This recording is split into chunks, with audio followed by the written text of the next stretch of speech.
One of the things that you're going to find out when you start getting out in the field and taking pictures is that the stability of the system is critical.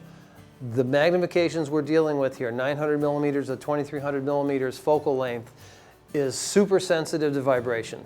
And as soon as you pop your camera onto your scope, everything becomes very tail heavy. So having some way to balance the system out on your tripod head is critical. We have the Spotting Scope Rail 2, which push the button, slide the camera, get it so you're balanced. This will help your image quality out tremendously, especially sharpness. Once you want to go back to viewing, you can pop the camera back off and slide this over here, and you're back to balance for viewing again. But having some kind of a balance system in the Spotting Scope Rail 2, as the name implies, we've gone through a couple of iterations of it. This is the best and easy to use and reliable out in the field.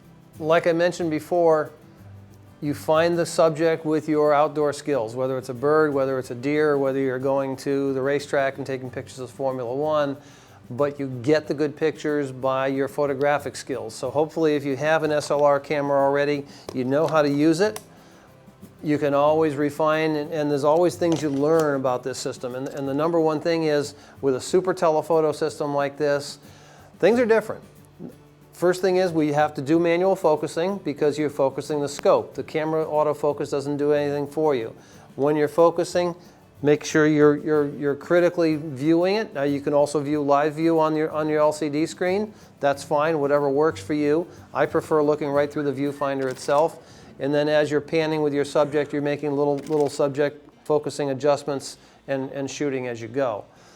Always review your shots, making sure that your exposure is correct. Is the white balance right? Are the shadows too dark? Are the highlights too blown out? All the photographic stuff that, yes, you can fix it in Photoshop, but if you can get it right on the camera right when you shoot it, there's much less work for you afterwards. You can always review your pictures and say, okay, that's a little too dark, let's lighten it up a little bit, or my shutter speed was a little too slow, I'm getting some blurry details, I've got to bump my ISO higher, get a little faster shutter speed, maybe deal with some noise to get some nice sharp shots, and then after I know I've got some sharp pictures in here, even if it's ISO 4000, then I can drop it down to ISO 1000, get a few more blurry pictures, but I get a couple of really good crisp ones later on that are having less noise. So that's the photographic aspect of it. That's knowing your camera, knowing where you want to go with the picture after you're done.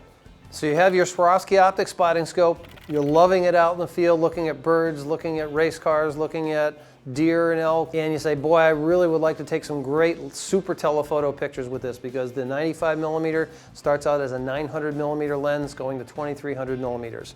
If you have an SLR camera that does interchangeable lenses, boy, do we have a system for you. It's called the TLS APO, and it is a lens and a housing that was designed specifically to be behind your scope eyepiece and take your scope image and put it on a camera sensor. So when you buy this, you buy this specifically for the whichever scope model you have. It'll come with a ring. Undo your eye cup. The ring mounts on the body. Make sure it's positioned snugly down there. And there's a secondary eye cup, a different eye cup that comes with a little flange that allows you to attach it nice and firmly. That ring now stays on your scope the whole time. You don't have to take it off. You still have your eye cup up and down. Everything works beautifully. With the TLS APO, it doesn't matter which camera brand, we have what's called T-mounts that you buy for the camera brand you have. So this one is Pentax. I've got a Nikon here. I've got a Sony here. I've got a Canon, whatever. Screw that onto the TLS APO.